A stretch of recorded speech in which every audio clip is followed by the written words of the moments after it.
God.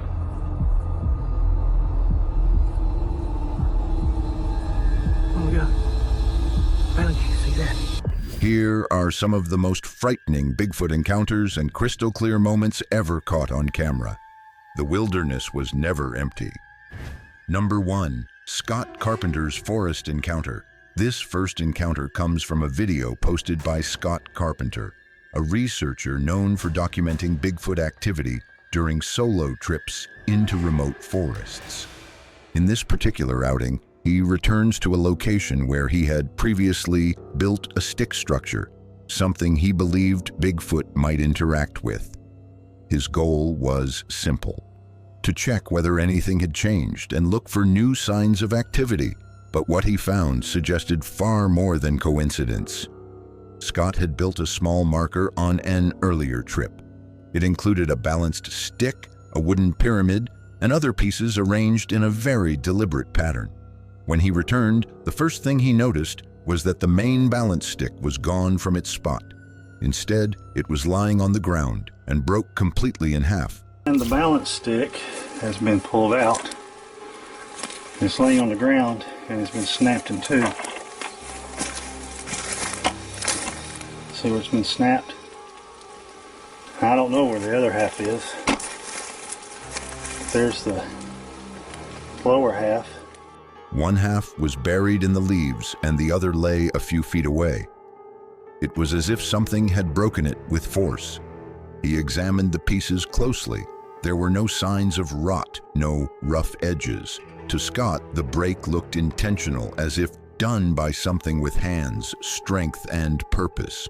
He explained that this was not the first time he had seen one of his structures altered. In several past investigations, similar markers had been pulled apart or rearranged shortly after he built them. For him, this pattern hinted at communication or maybe some territorial warning. It can be symbolic markers or something else entirely. If I get lucky, I'm going to have a sighting today, get eaten by a bear, attacked by a bear, or end up disappearing.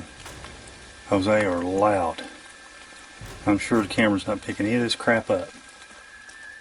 As he moved deeper into the woods, Scott's uneasiness grew faster. The forest felt unusually still, yet every few seconds he heard subtle noises like snaps, rustles in the brush. The noises came from different directions, almost as if something was circling him. Half joking, half nervous, he said that he might get attacked by a bear or disappear entirely. The nervous humor made it clear how tense the moment was. He continued scanning the area and suddenly froze. I saw a movement. Something darted behind this tree or darted in this area. Scared the crap out of me. Black. Large. Looked like I saw his trailing arm. See? Or his butt.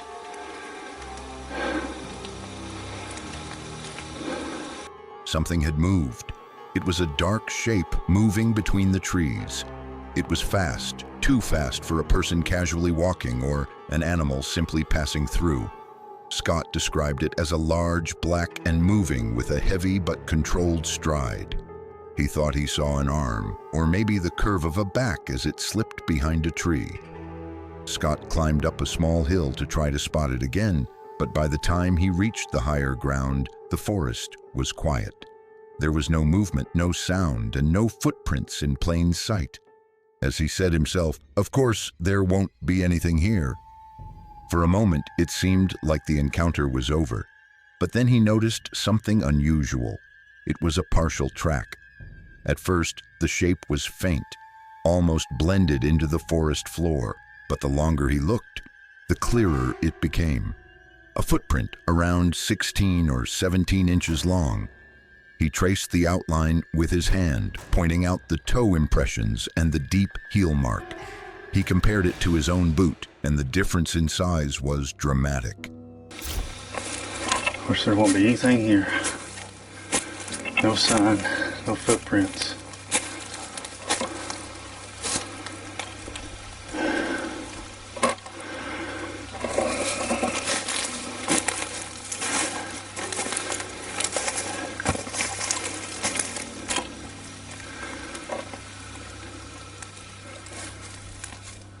The print was deep enough that it suggested weight, something heavy stepping down with intention. Scott explained that prints like this are rare to find, especially ones that haven't been washed out by rain or trampled by wildlife. For him, this was one of the strongest pieces of physical evidence he had ever come across in that area. Number 2, the return to the unsettling forest.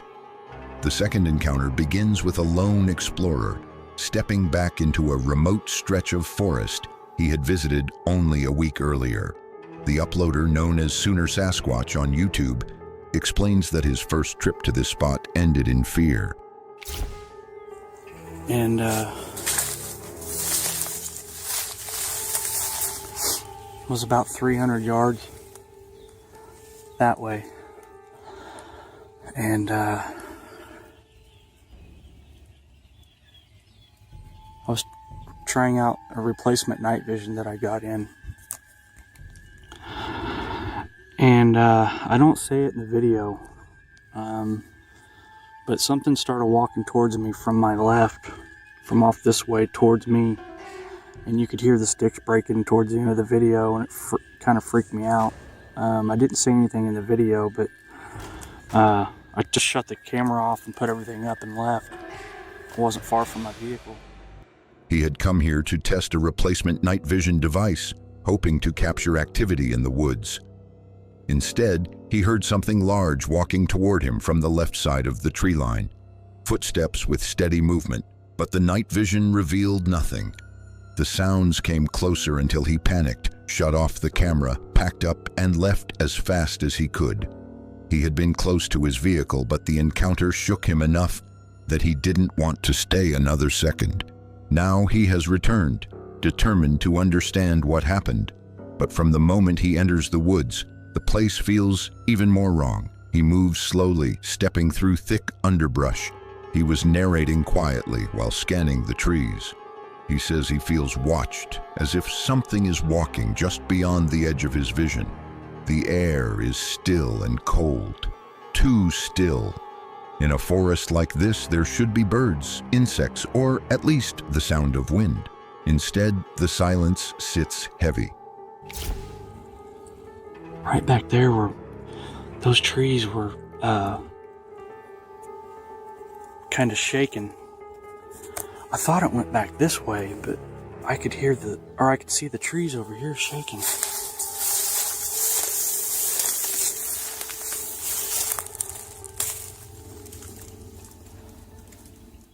See, I'm still hearing something over here. And it's really cold.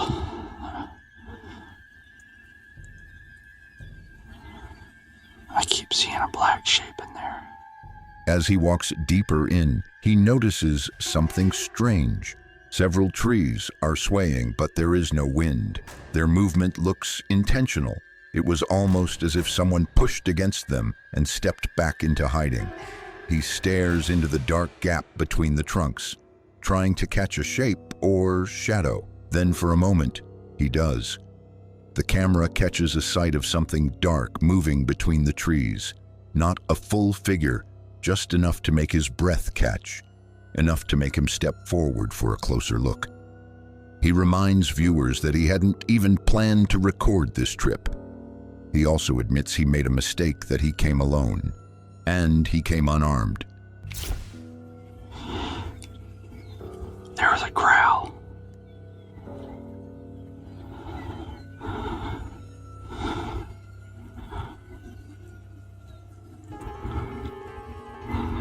I'm gonna do a real slow pan and then I'm getting out of here.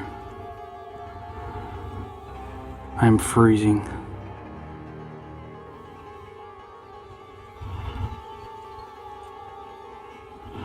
Whatever it was got quiet.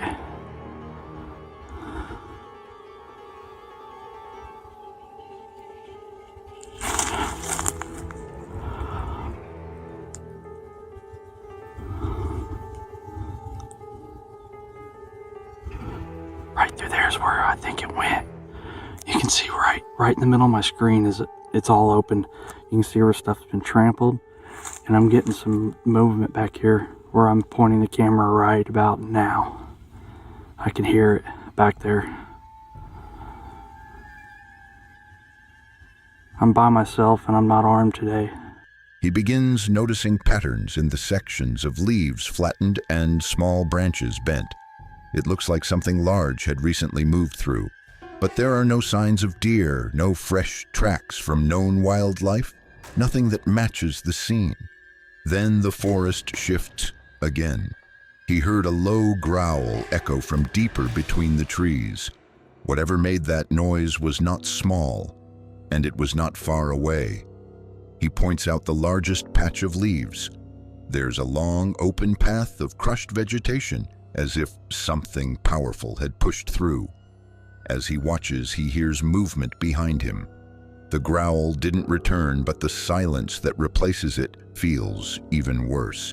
It was the kind of quiet that suggests something is standing still, listening and waiting. He pans the camera one last time in the exact area where he had seen the black shape earlier. Finally, he turns and heads back the way he came, walking quickly. The camera shakes as he glances behind him every few seconds, expecting something to step onto the trail. Nothing does, but the feeling doesn't leave. The video ends with him reaching safety, breathing heavily, saying he has had enough for the night. What followed him? What watched from the trees? What moved the branches without wind? Number 3, the cornfield lurker. Some investigations start slow. They ease you in, let you breathe, give you time to settle into the environment. This was not one of them. From the moment Dee stepped onto the remote farmhouse property for Dee's dark adventures, something in the air felt wrong. It was heavy and strange. It was like the field itself was holding its breath and waiting for her to make the first move. The family who lived there had called her in after weeks of unexplained events. Calm dogs turning aggressive and voices drifting across the yard when no one was outside. The family has seen strange shapes moving through the corn at hours when everything should have been still. They were terrified, convinced something was stalking their home, and Dee came determined to find out what it was. I mean, I don't see deer carrying a bulk in their mouth and bringing it here, but it's a little bulk for what I'm trying to say it is, I guess. Ooh. Get one of my new lights. Check this out. Oh, one's already turned on. Dang. Hold on. Sorry, guys. Look at that. Night fell fast and the farmhouse lights faded behind her as she walked toward the massive cornfield. Under the beam of her flashlight, the tall stalks looked less like plants and more like some walls that twisted into a maze without an end. The rows swallowed sound, swallowed light, swallowed every ounce of comfort she tried to hold on to. And that is when it happened. The arrival of the unknown.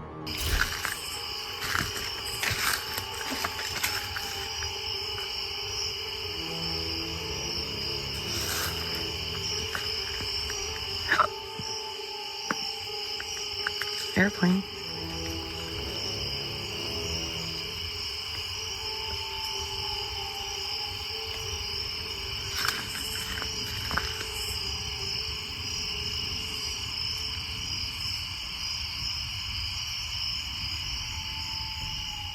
Something just jumped into the cornfield just like that. She wanted to believe it was some animal, maybe a deer, but her instincts said otherwise. She could sense something was terribly wrong.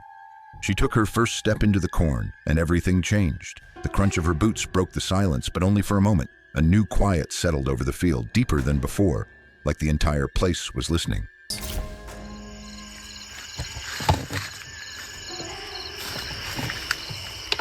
More deer droppings.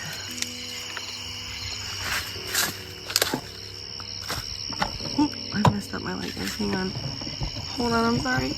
Technical difficulty. She knew that it was not the house owner.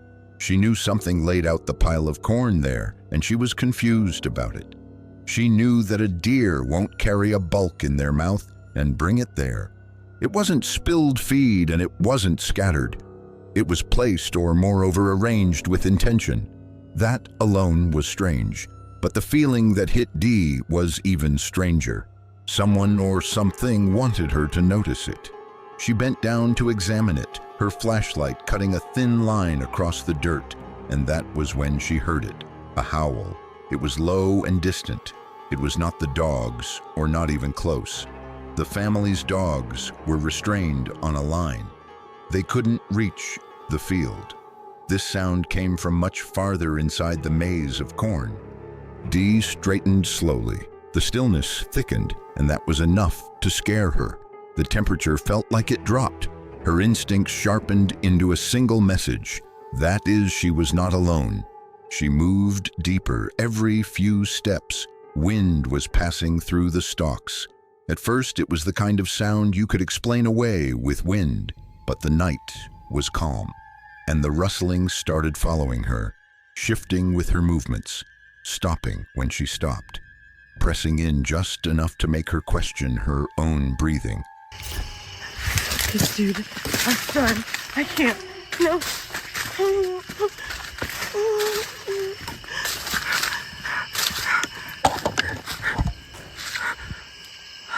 Then came the chirping, which was high-pitched. It was fast and rhythmic, not like a bird or like an insect. It was more like a kind of communication. It surfaced through the air with purpose, almost circling her in some scary loops. Each pass grew louder, as if whatever was making the noise was closing inch by inch. Suddenly, her flashlight flickered across a row of stalks, and she froze. Something moved.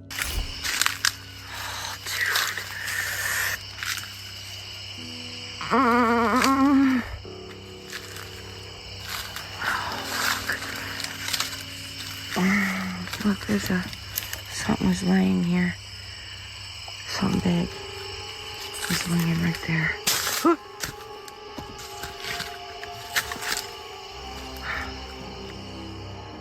It was a shadow. It was upright and smooth and far too quick to be a person. "Oh my God," she whispered to the camera and asked, "What did I just see? What did I just see?" "Screw that," in the camera. She backed up, with her heart racing. Her breath became sharp and uneven. She forced herself to follow the tracks the movement seemed to leave behind. What she found next rooted her to the ground. Corn flattened. It was wide, heavy, and not trampled. It was pressed. "Something was laying here," she said quietly. "Something big." Before she could investigate further, the sounds around her exploded like it happened before. Chirping turned chaotic, and the rustling of leaves turned into fast movement.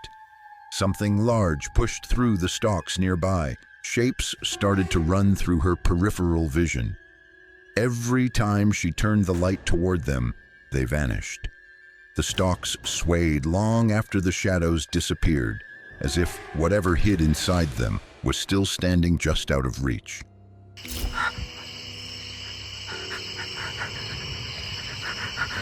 No, no, no, no, no.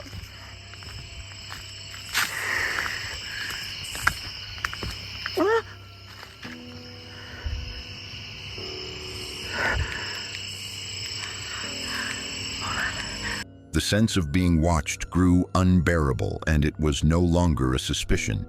It was a sense of certainty. Her light shook and her voice cracked. And that survival instinct that whispers from the back of your mind when things go too far finally screamed at her to leave. Finally, she said, "I'm done.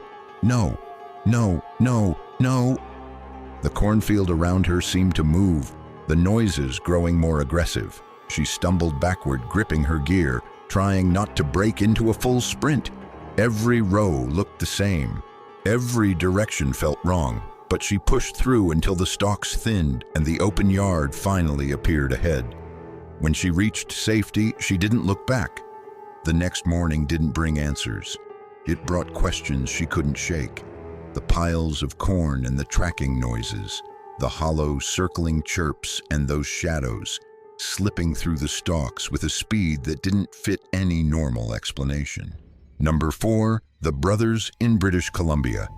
In 2006, 2 brothers headed deep into the wilderness of British Columbia for what was supposed to be a calm camping trip.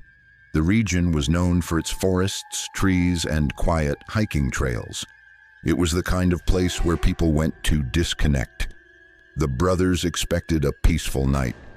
Instead, they walked into one of the most unsettling encounters of their lives. The day began normally. They filmed the scenery, captured the soft glow of the evening sun through the trees, and enjoyed the stillness around them. While recording, they noticed a movement in the distance. At first, they assumed it was a bear. In that part of Canada, a sighting like that wouldn't have been unusual, so they kept filming and went on with their plans. But what they had seen didn't move like a bear. The posture was wrong, the shape was off, and the size seemed larger than anything native to the region. Curious, they zoomed their camera toward the tree line. The figure slowly took form and it stood tall, hunched forward and moved deliberately. It didn't crash through the brush like wildlife normally would. Wait, stay back! It simply existed there and watching. The brothers froze. The figure stood among the trees, then without warning, it slipped back into the shadows with a smoothness that felt unnatural. That was enough for the brothers. They packed up, got into their vehicle, and started the long drive back toward the city. The forest no longer felt peaceful, and it felt aware of them. Look at that. He ran backwards, right? Over there somewhere. See, that could be a possible footprint. I don't know. Could be. Like, look. That was when they found the tracks. Those deep impressions marked the soft ground. Each print was wide, long, and far larger than any human foot. The shape looked familiar, but not quite natural, as if something human-like had passed through, but with a weight and posture that didn't match any known animal. The brothers documented everything, feeling the tension rise with every new detail. As they examined the area, they remembered the size of the figure. It would have been easily over 6 feet tall, broad, heavy, and moving with a strange mix of weight and precision. The way it watched them before disappearing and the way the forest fell silent around it. The footprints only confirmed the one thing they didn't want to admit. Whatever they saw that day did not fit into any category of wildlife. Word spread quickly once they shared their footage and their story. Some pointed to the similarities between what they described and the legend of Sasquatch. The height, the posture, the slow and controlled movements. Others were of the opinion that it was a bear. But the brothers knew how bears moved, and they knew the difference in shape, in behavior, in presence. What they saw was not that. The silence of the location made the idea of a prank almost impossible.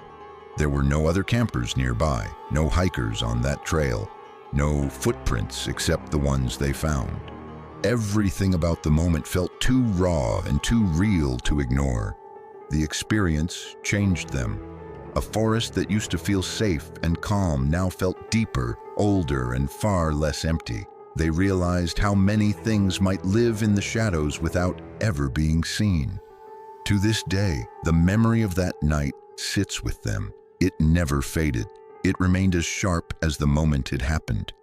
And for everyone who has heard their footage and seen their account, the incident stands as one more reminder. Out there in the dark forests, in the places untouched by roads and noise, there may be things watching that we still don't have names for. Number 5, the Harwood Forest enigma. This incident doesn't have a video clip, but photos. Our next encounter takes us into the quiet depths of Harwood Forest in Northland, England, a place known for peaceful trails, rolling hills, and long stretches of untouched greenery. For most who visited, the forest was calm and predictable. For Damien, the creator behind the YouTube channel Fell Wanderer, it was a second home. His wild camping trips and bushcraft videos were built around the shades of the woods. But in late 2014, the forest he trusted began to feel different. At first, the signs were small, like strange echoes that bounced between the trees and odd impressions in the soil that didn't match any animal he knew.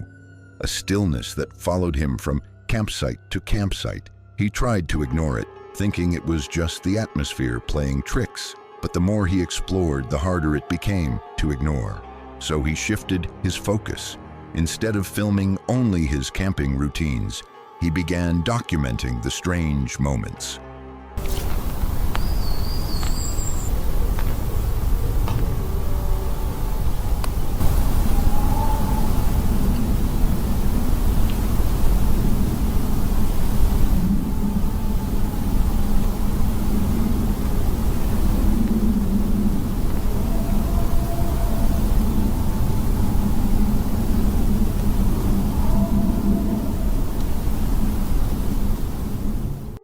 By November 30th, he had gathered enough footage to realize that Harwood Forest was no longer the calm refuge he once showed his audience.